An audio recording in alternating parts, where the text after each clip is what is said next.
The Starlight Theater rose like an aging cathedral in downtown Chicago, its marble facade bathed in the golden glow of sunset, while black luxury cars lined the circular drive. Inside, crystal chandeliers cast prisms across the crowd of Chicago's elite, politicians with practiced smiles, businessmen with careful handshakes, and the unmistakable presence of those whose power operated in shadows. A small figure in a pale blue dress sat alone in the corner of the grand foyer, her blonde curls cascading over hunched shoulders as her fingers twisted a small music box repetitively. No one approached the child, their gazes sliding past her like water over glass, as though her existence was a footnote in the grand narrative of wealth and influence. Penelope Whitfield adjusted the starched collar of her temporary server's uniform, balancing a tray of champagne flutes while scanning the crowd for empty glasses. The catering agency had been clear: serve quietly, observe everything, speak only when addressed directly by guests at Mr. Salvati's charity gala. The whispers followed Giuseppe Salvati as he moved through the crowd, Chicago's most feared man, head of the Salvati crime family, whose legitimate businesses were merely the veneer over an empire built on blood. His presence commanded deference, his handshake sealed fates, his smile never quite reaching the coldness in his eyes. Penelope noticed the pattern immediately, how conversations hushed when the little girl rocked slightly, how women's smiles tightened when she hummed a quiet melody, how men shifted away when her hands flapped momentarily. The child existed in her solitary bubble, surrounded by hundreds yet utterly alone. Behind the polished exterior, Penelope recognized the telltale signs from her years working with special needs children before finances forced her career change. The repetitive movements, the sensory overload in her wide eyes, the comfort sought in the predictable turning of the music box, all hallmarks of autism that the glittering crowd seemed determined to ignore. When the champagne flute slipped from her tray, shattering against the marble with a crystalline explosion of sound, Penelope's apologies died on her lips as she noticed the child's reaction. Not fear or startlement, but fascination. Pale blue eyes fixated on the pattern of liquid spreading across white stone. The crowd parted like a dark sea as Giuseppe Salvati approached, his custom Italian shoes stopping inches from the spreading champagne, his shadow falling over Penelope as she knelt gathering glass fragments. "You're fired," he said simply, the words carrying the weight of absolute authority. "Your daughter finds beauty in patterns," Penelope replied, nodding toward the child who now watched the interaction with unusual intensity. "She's not disturbed by the noise. She's fascinated by how the light catches in the liquid spreading across marble grain." Salvati's gaze snapped between the server and his daughter, surprise briefly fracturing his controlled expression, before suspicion narrowed his eyes. "You know nothing about my child," he stated coldly, though his voice held a question beneath the dismissal. A security guard approached with purposeful strides, but Penelope rose smoothly, moving past Salvati toward his daughter with calm, deliberate movements. The crowd collectively held its breath at this breach of invisible boundaries, the temporary server approaching the untouchable crime lord's isolated child. Penelope knelt before the little girl, not blocking her view of the champagne pattern, but entering her peripheral vision respectfully. "The marble and liquid make beautiful music together, don't they?" she asked softly, making no attempt to touch or demand eye contact. The child's fingers stilled on the music box as she gave a nearly imperceptible nod, her gaze still fixed on the floor pattern. Around them, the fundraiser continued in muted tones, but a small sphere of absolute silence had formed around their interaction. Penelope hummed a gentle melody that matched the rhythm of the child's rocking, her hands mirroring the girl's movements in subtle harmony. "Sometimes we need to dance with what we see," she whispered, "even if others don't understand the music."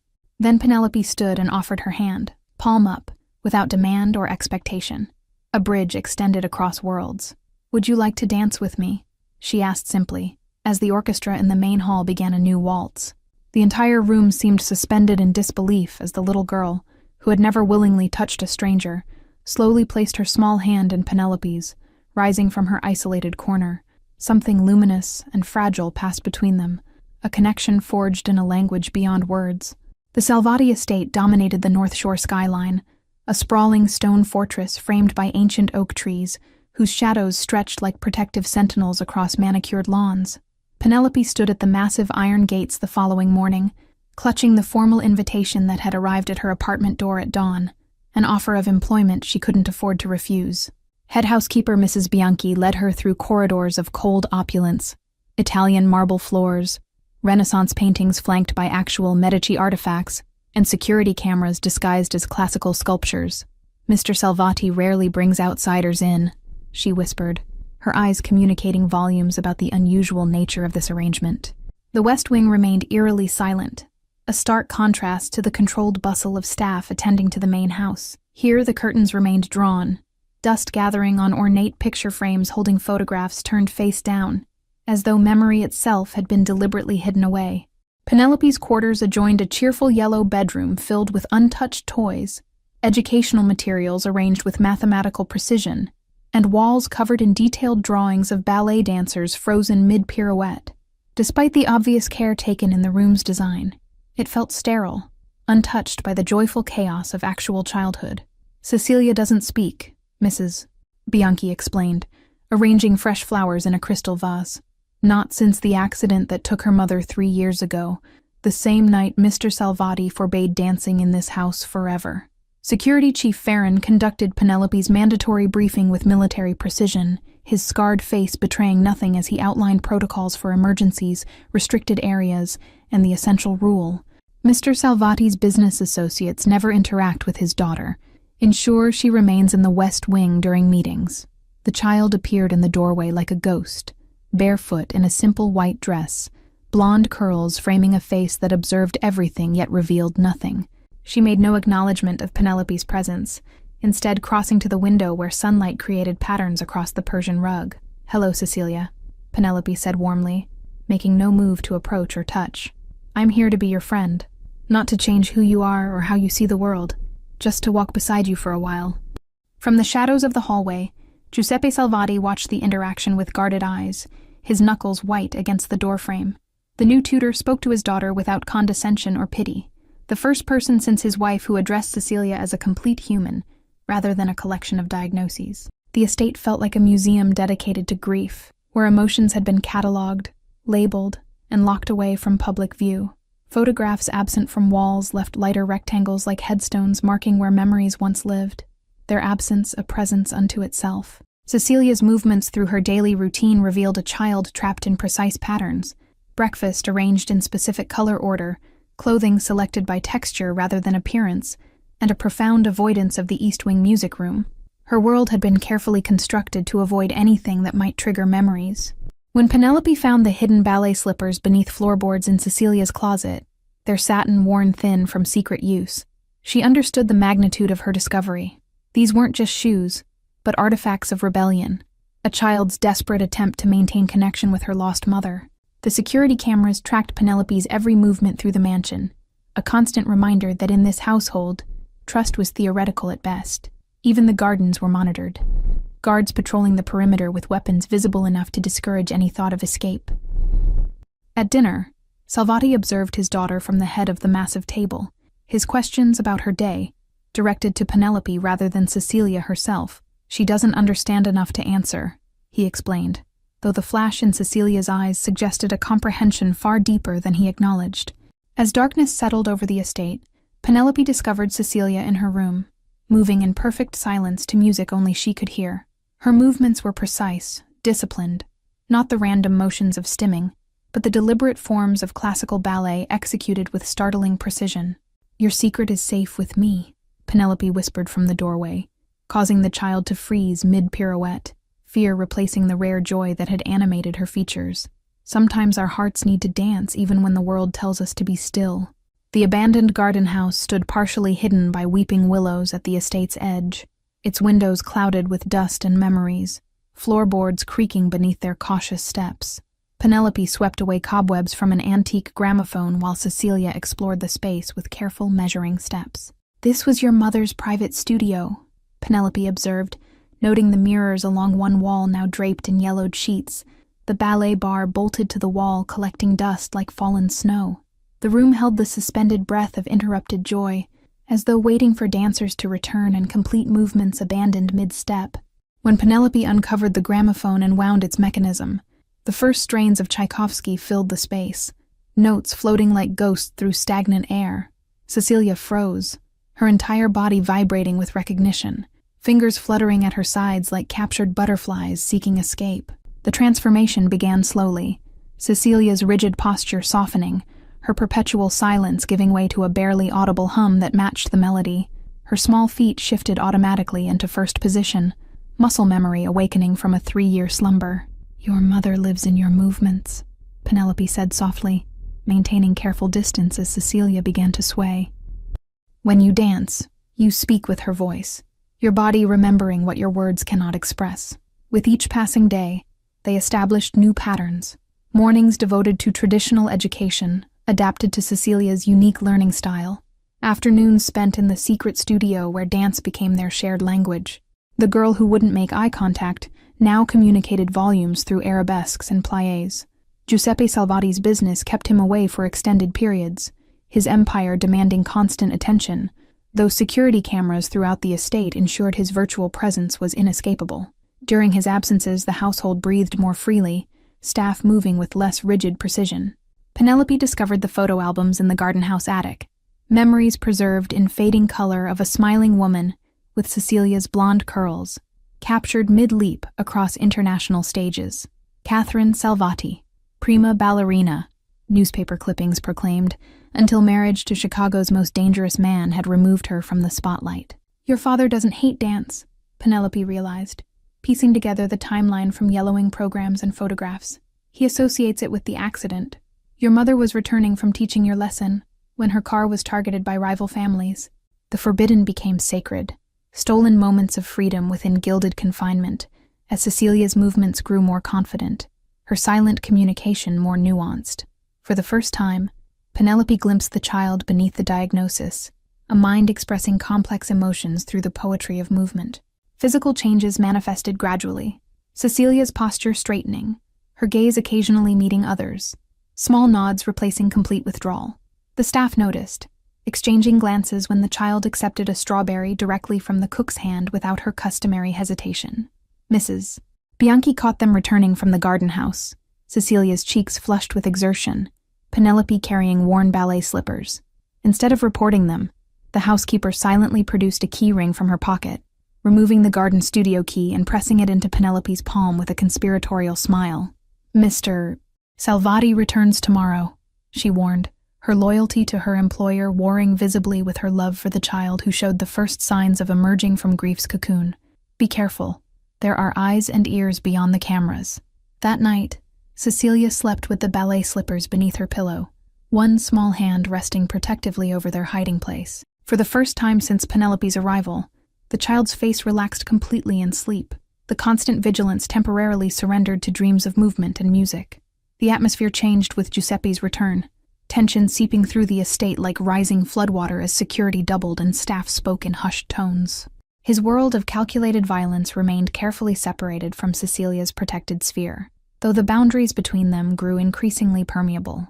Giuseppe found Penelope in the library well past midnight, researching therapeutic approaches for children with autism, her dedication surprising him into momentary candor. "Most people see her limitations first," he admitted, pouring amber liquid into crystal glasses, but Catherine always insisted on seeing her possibilities. The newspaper clippings from 3 years ago told the story that no one in the household dared speak aloud. Headlines announcing, "Prima ballerina Catherine Williams dies in targeted hit," alongside theories of gang retaliation. Penelope pieced together the fragments of truth while Cecilia slept, understanding at last the weight of silence crushing this household. Catherine's death had not been random but calculated, a strike against Giuseppe's most vulnerable point by the rival Bronzetti family during negotiations for territory in the city's west side. The attack had been meant for both mother and daughter returning from ballet class, but a last-minute change had placed Cecilia with a babysitter. Giuseppe's vengeance had been swift and merciless, leaving the Bronzetti operation decimated across 3 states. Yet victory had turned to ash when he returned to find his daughter retreated into absolute silence. The doctors delivered their diagnosis with clinical precision. Trauma had accelerated her autism symptoms beyond prior management. "I buried my wife and my daughter's voice on the same day," Giuseppe confessed during a rare, vulnerable moment, scotch loosening the rigid control he maintained over memory. Cecilia watched from the window as they lowered her mother's casket. The last time she danced was at the funeral.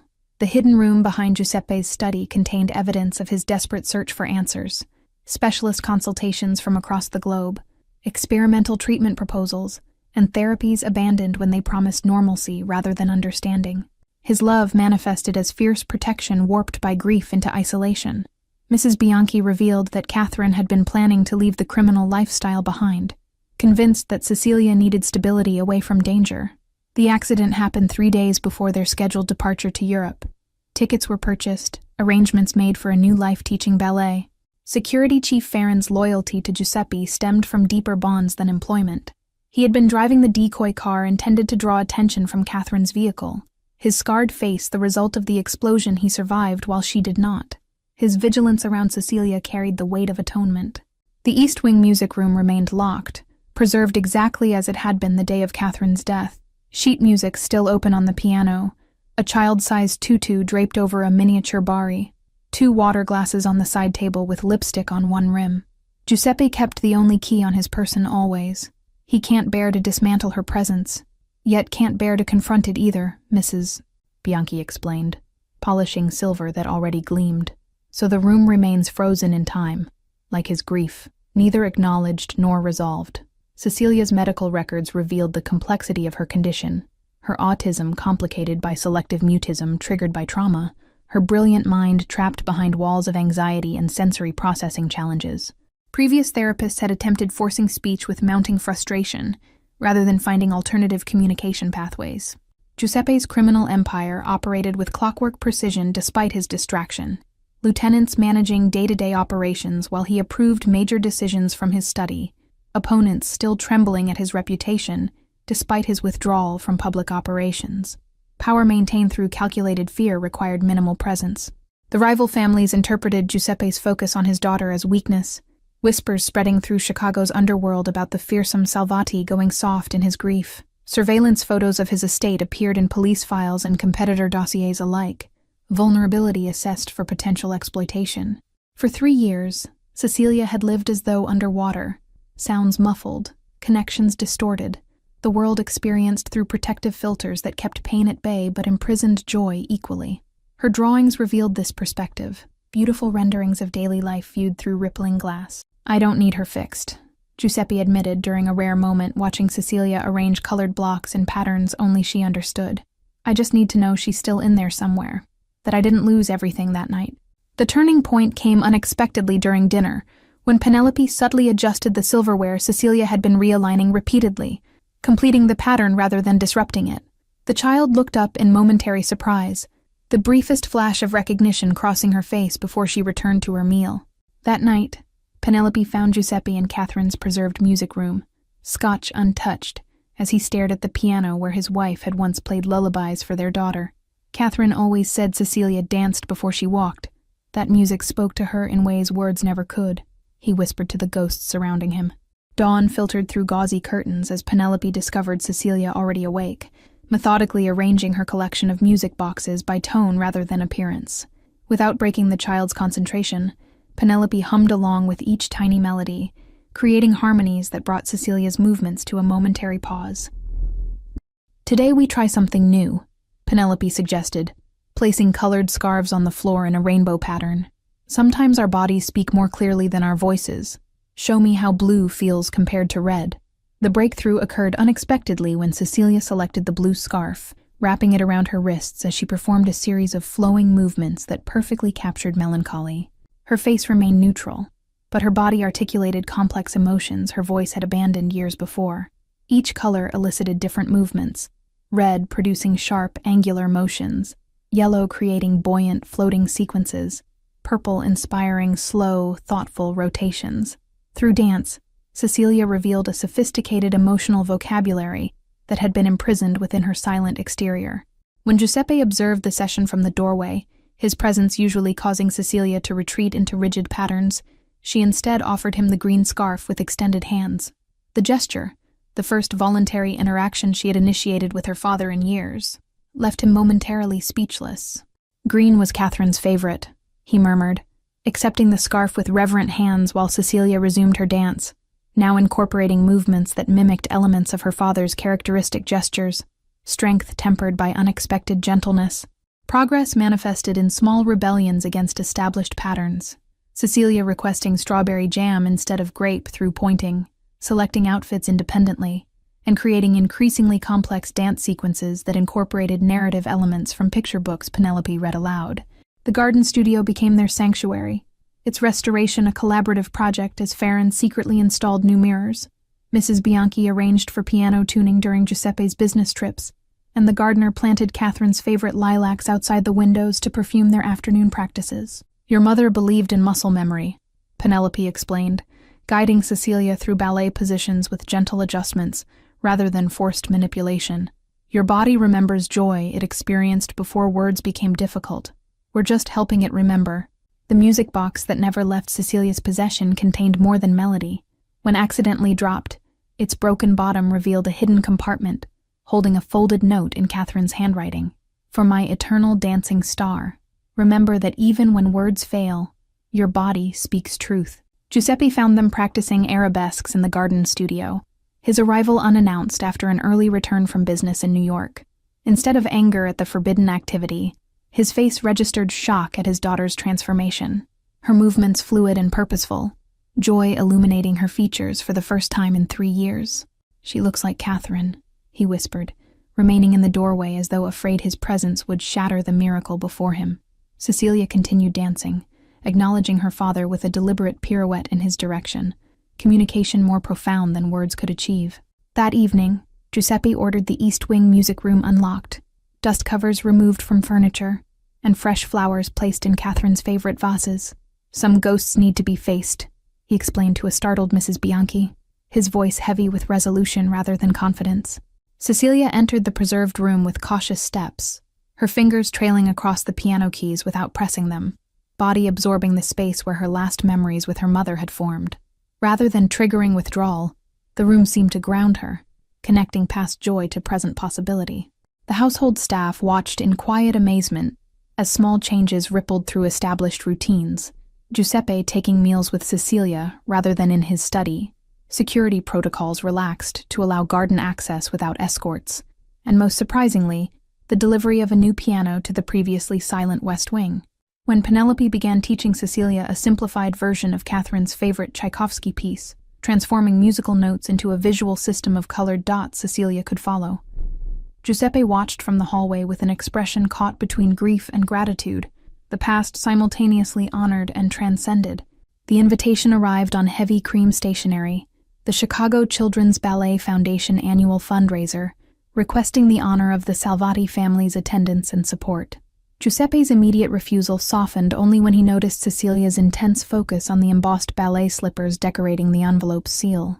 It would be the first public appearance with Cecilia since the funeral, Security Chief Farron objected during planning meetings, spreading blueprints of the Starlight Theater across Giuseppe's desk. "Every rival family will be watching for vulnerability, analyzing her condition, your attachment, potential weaknesses." The city's criminal hierarchy maintained uneasy peace through tradition and spectacle.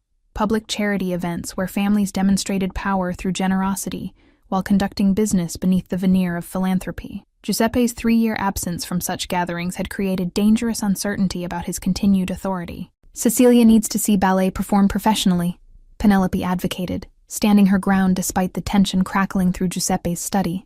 Children with autism often learn through observation more effectively than instruction. Seeing dancers could unlock new pathways of expression. The weeks before the fundraiser transformed routine into preparation. Penelope guiding Cecilia through potential scenarios using dolls and picture cards to reduce anxiety, security teams conducting advanced sweeps of the venue, and Giuseppe negotiating complex territorial arrangements to ensure neutral ground for all attending families. "We'll attend for exactly 45 minutes, Giuseppe decided, reviewing security protocols for the 7th time, while watching Cecilia practice curtsies in her new blue dress. "The first sign of distress from my daughter, and we leave immediately. Business consequences be damned." The Starlight Theater's rehabilitation from their first meeting to the night of the fundraiser struck Penelope as symbolically significant.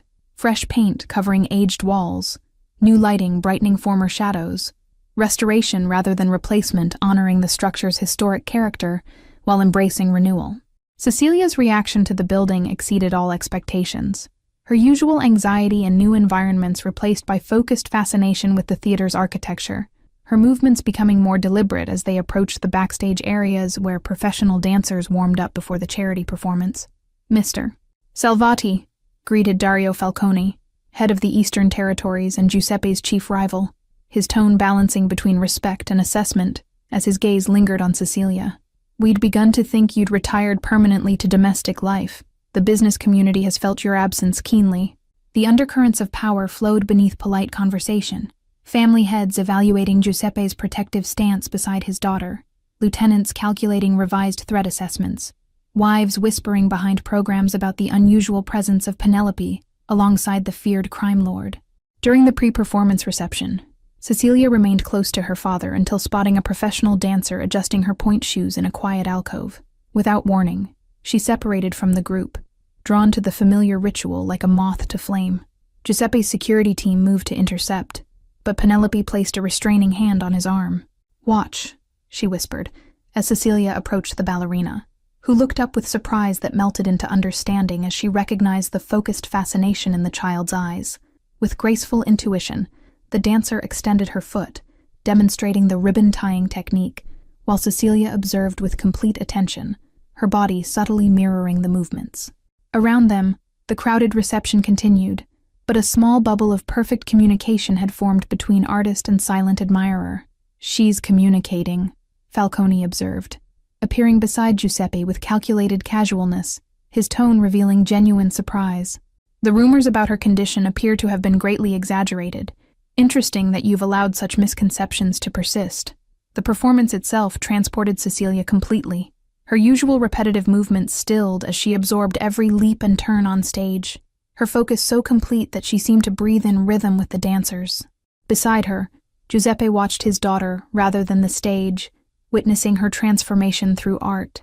When the principal dancer executed a series of perfect fouettes during the finale, Cecilia's hands fluttered in silent applause, her expression illuminated with recognition of technical perfection. In that moment, surrounded by Chicago's most dangerous power brokers, she was simply a child experiencing pure joy. The abandoned theater in the Salvati Estate's East grounds had once hosted private performances during Prohibition, its ornate interior now veiled beneath decades of dust and forgotten grandeur. Giuseppe unlocked its heavy doors, with keys retrieved from the estate's vault, pushing them open to reveal tiered seating facing a small but professional stage. "Catherine discovered it when we first bought the property," Giuseppe explained as they explored the space, his voice echoing in the emptiness. "She had plans to restore it for children's performances before." His words trailed off, as his gaze caught on faded murals depicting scenes from classic ballets. Cecilia moved through the space with unusual confidence, her steps following paths her mother had once walked, her fingers trailing along velvet-upholstered seats as though reading their history through touch. In the theater's timeless atmosphere, she seemed to shed layers of hesitation like abandoned costumes. The restoration became a family project, Giuseppe redirecting construction crews from legitimate business sites, Penelope researching historical accuracy for interior details, and Cecilia offering unexpected input through drawings of exactly how certain elements should appear. Her architectural memory proved flawless, recalling details from visits during her early childhood. 6 weeks, Giuseppe informed the construction foreman, writing a check that silenced all questions about the accelerated timeline. "My daughter's birthday falls on June 18th. The theater will be completed by then, regardless of cost or required manpower." The work proceeded around the clock. Original chandeliers rewired, hand-carved moldings restored, stage flooring replaced with professional dance surfaces, and a state-of-the-art sound system hidden behind historically accurate facades. Throughout construction, Cecilia visited daily, her excitement visible in increasingly fluid movements. Farron established comprehensive security measures disguised within the renovation, panic rooms concealed behind decorative panels, bulletproof glass in all windows, and surveillance systems integrated into restored fixtures. His protection extended beyond physical threats to include Cecilia's emotional security within the space. When the principal dancer from the Chicago Children's Ballet accepted Giuseppe's extraordinary financial offer to provide private coaching for Cecilia, she arrived with professional curiosity that quickly transformed to genuine investment. "Your daughter has natural aptitude preserved despite interruption," she observed after their first session. The transformation extended beyond the physical space to Cecilia herself, her daily routines now structured around ballet practice, her formerly restrictive food preferences expanding to include nutrition supporting physical training, her sensory sensitivities addressed through specially designed dance attire. "We're creating a performance," Penelope announced during dinner one evening, presenting a modified version of Swan Lake's core narrative through picture cards that immediately captured Cecilia's attention. "A special showing for your birthday with just family present, focusing on storytelling through movement rather than technical perfection." Giuseppe's business associates noticed the change in him. Meetings rescheduled around Cecilia's practice sessions, territorial disputes settled efficiently rather than prolonged, and a new willingness to delegate tasks that previously required his personal attention. Power maintained through decisive action rather than constant presence. The invitation list remained deliberately limited. Mrs. Bianchi, Farron and his security team, the estate staff, and a carefully vetted professional pianist to accompany the performance. The exclusive nature transformed the event from potential public scrutiny to protected celebration within their created sanctuary. Rehearsals revealed Cecilia's extraordinary memory for choreography, complex sequences learned through observation without verbal instruction. Each movement performed with technical precision surprising in a child her age. The physical discipline of ballet provided structure her mind craved while allowing creative expression. "She's telling her story," the ballet instructor explained to Giuseppe after witnessing a particularly emotional rehearsal. "The traditional choreography provides vocabulary, but the interpretation is uniquely hers. She's expressing 3 years of silence through movement." The costumes arrived in a collection of carefully labeled boxes, delicate confections of tulle and satin created by the ballet company's costume department based on Cecilia's detailed drawings. When she touched the white swan tutu for the first time, her fingers trembling with reverence, tears filled her eyes without falling. As the performance date approached, an unexpected development emerged. Cecilia's insistence that Giuseppe participate in the final scene, her communication through demonstration, rather than words, making clear her desire for her father to join her on stage for the story's resolution. The private theater glowed with subdued elegance on the evening of Cecilia's birthday, fresh flowers adorning the entryway, programs printed on heavy stock detailing Swan Lake, a family interpretation, with Cecilia's name as principal dancer. Invited guests arrived in formal attire, their respect for the occasion evident in their hushed voices and careful movements. Giuseppe greeted each guest personally, the feared crime lord temporarily set aside as he played the role of proud father, though Farron's team maintained vigilant presence throughout the theater. The atmosphere balanced celebration with the solemnity of witnessing something precious and previously concealed.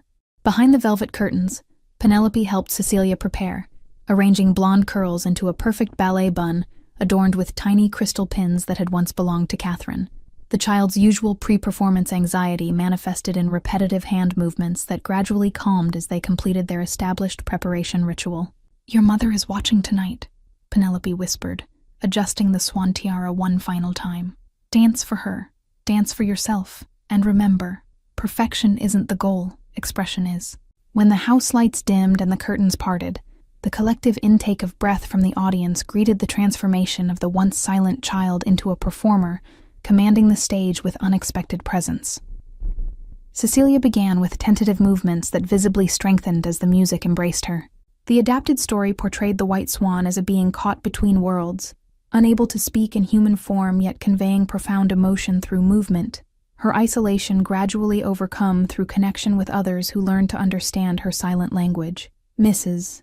Bianchi dabbed discreetly at tears as Cecilia executed a series of perfect bourrées across the stage, her technique flawless, but secondary to the emotional narrative emerging through her interpretation.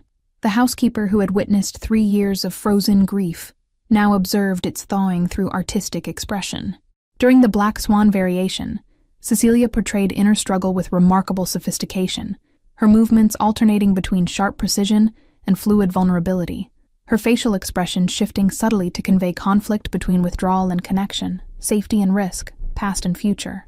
The unexpected turning point came during the third act, when the music shifted to a piece not listed in the program, the distinctive melody from Cecilia's cherished music box, filling the theater with haunting familiarity. Recognition dawned on Giuseppe's face as he identified Catherine's favorite composition. In response to the music, Cecilia's dancing transcended technique to become pure emotional narrative, her movements incorporating elements from her mother's signature style while introducing variations that were uniquely her own. The performance became simultaneously tribute and declaration of individual identity. The final scene approached with Giuseppe waiting in the wings, his face reflecting internal conflict between lifetime habits of emotional restraint and the vulnerable role his daughter had requested he play. Farron's steady nod from stage left provided reassurance as he stepped into the spotlight. Cecilia danced toward her father with arms extended in the ballet's adapted conclusion, her movements asking a question that transcended words. The audience held its breath as Giuseppe hesitated, the powerful man momentarily uncertain before his daughter's silent request for connection. With surprising grace, Giuseppe accepted Cecilia's outstretched hands, following her lead in the simple partnering sequence they had practiced in secret. His natural dignity compensated for technical limitations as they moved together in the dance of reconciliation that concluded the transformed narrative. The performance reached its emotional peak when Cecilia completed her final turn and, for the first time in 3 years, her voice emerged, small but distinct in the perfect acoustics of the theater. "Daddy, watch me."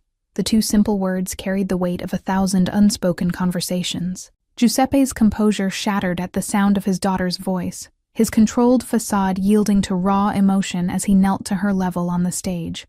Around them, the invited staff and security team witnessed a more profound transformation than any ballet could choreograph, healing bridging the chasm grief had carved between father and child.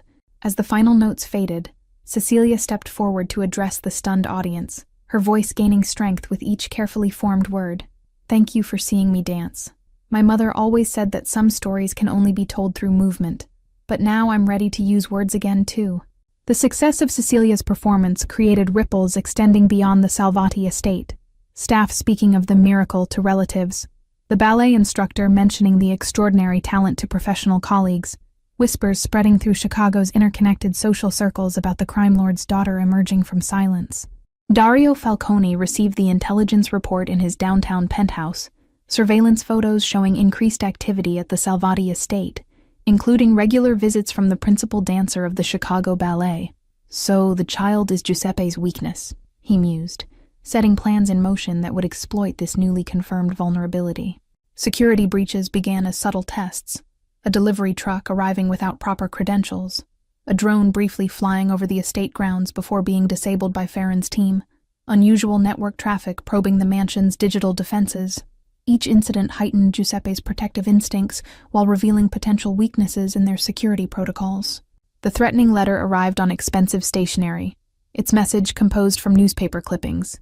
"Children who dance follow their mothers." No signature accompanied the implied threat, but the reference to Catherine's death left no doubt about its source and intent. Giuseppe's immediate response transformed the estate into a fortress.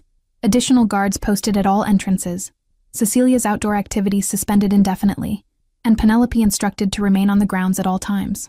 The restored theater stood empty, ballet lessons conducted behind blackout curtains in interior rooms.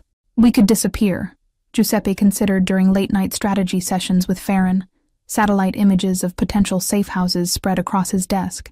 "Start fresh somewhere beyond their reach. Italy, perhaps, or further east, where my connections could ensure anonymity." Penelope found Cecilia sitting motionless before her bedroom window, fingers pressed against glass as she watched guards patrol the gardens where she was no longer permitted to walk. "They want to lock me away again," she whispered, her recently recovered voice fragile with fear that progress would be reversed. "Your father is afraid of losing you," Penelope explained, joining her at the window. "Fear sometimes makes us build walls when what we really need are bridges. He hasn't learned yet that protection without freedom becomes another kind of cage." The unexpected solution emerged from Cecilia herself, a carefully drawn diagram presented to Giuseppe and Ferrone during their security meeting, depicting the private theater transformed into a community dance school, with proceeds benefiting children affected by violence. "If we hide, they win," Cecilia explained with the direct logic children often bring to complex situations. "But if we build something good from something bad, we change the story. Mom always said transformation is more powerful than retreat." Giuseppe recognized his wife's philosophy in his daughter's words, her proposal reflecting Catherine's unfulfilled dream of creating arts education for children, regardless of background or circumstance. The plan challenged his instinct for retaliation, while offering an alternative path forward that honored both his wife's memory and his daughter's emerging voice. A public charity under Salvati protection would be untouchable, Farron acknowledged, strategic considerations aligning with personal ones. No family would dare move against a project benefiting innocent children. The backlash would unite every territory against them. The Catherine Williams Salvati Foundation took shape with remarkable speed. Legal frameworks established, board members selected from respected neutral parties, and the private theater expanded with additional studios to accommodate community classes alongside professional training programs. Falcone's anticipated attack never materialized as news of the foundation spread through Chicago's criminal hierarchy. The proposed violence against a child's dance school recognized as a line no one could cross without sacrificing essential honor codes that maintain their fragile ecosystem. Instead, an unexpected gesture arrived. A vintage music box delivered to the Salvati mansion with the Falcone family crest, and a brief note: "Children should dance, not suffer for their father's conflicts." A truce offering in recognition of shared values regarding family protection. The foundation's inaugural ceremony featured prominent families from across Chicago's diverse power structures, political, business, and underworld representatives united in supporting arts education for children affected by violence, their presence simultaneously endorsement and protection for the Salvati initiative. 1 year after the foundation's establishment, the Catherine Williams Salvati Dance Academy celebrated its anniversary with a special performance featuring students from across Chicago's diverse neighborhoods. The renovated theater had expanded to include 3 additional studios, scholarship programs, and specialized classes for children with disabilities or trauma backgrounds. Penelope now served as the Academy's educational director, her expertise in adaptive teaching methods transforming traditional ballet instruction to accommodate diverse learning styles. Her office walls displayed photographs of students' progress, physical achievements alongside the emotional milestones that had become equally valued measures of success. Cecilia had grown both physically and emotionally, her blonde curls now styled in a practical braid as she assisted with the youngest students' classes 3 afternoons weekly. Her autism remained part of her identity, but no longer defined her interactions. Selective mutism replaced by thoughtful communication. Isolation transformed into carefully managed social engagement. The anniversary performance program included a special duet choreographed by Cecilia herself, telling the story of a maid who noticed a silent child when others looked away. The narrative's emotional authenticity connected with the audience on a level technical perfection alone could never achieve. Giuseppe watched from the wings, his presence at the Academy now commonplace rather than extraordinary. His understanding of artistic expression deepened through witnessing its healing effects firsthand. The business of power continued under his direction, but increasingly legitimate ventures received his primary attention. The foundation's success had created unexpected ripple effects throughout Chicago's criminal hierarchy, rival families establishing their own community initiatives, violence decreasing in neighborhoods surrounding arts programs, and children previously destined for street recruitment finding alternative pathways through creative expression. Farron had transformed security approaches at the Academy, training staff in protective protocols that preserved welcoming atmosphere while ensuring student safety. His team now included former gang members seeking redemption through legitimate employment, their street knowledge enhancing rather than compromising security operations. The Bronzetti family's youngest daughter had enrolled in the Academy's summer program, her presence initially causing tension, until she and Cecilia discovered shared passion for contemporary choreography. Their unlikely friendship became symbolic of the foundation's deeper purpose, healing generational conflicts through the next generation's connections. Mrs. Bianchi had retired from household management to become the Academy's administrative director, her organizational skills creating systems that allowed creative chaos to flourish within necessary boundaries. Her office became a sanctuary for students needing quiet moments between classes, her grandmother's wisdom offering comfort during difficult transitions. "We're creating something my mother would recognize but never could have imagined," Cecilia told a documentary crew filming the Academy's community impact. At 14, her articulation had developed alongside her dancing, though she still sometimes communicated complex emotions more clearly through movement than words. The Catherine Williams Salvati Scholarship now supported 20 full-time students annually, covering not only tuition, but transportation, proper nutrition, and psychological support for children from backgrounds marked by violence or neglect. Recipients were selected based on passion rather than technical ability, creating opportunities previously unimaginable for many Chicago families. Giuseppe's relationship with Penelope had evolved from employer-employee to partners in both the foundation and life. Their formal wedding held in the Academy's theater with Cecilia as maid of honor, Their shared commitment to creating safe spaces for creative expression unified their personal and professional lives.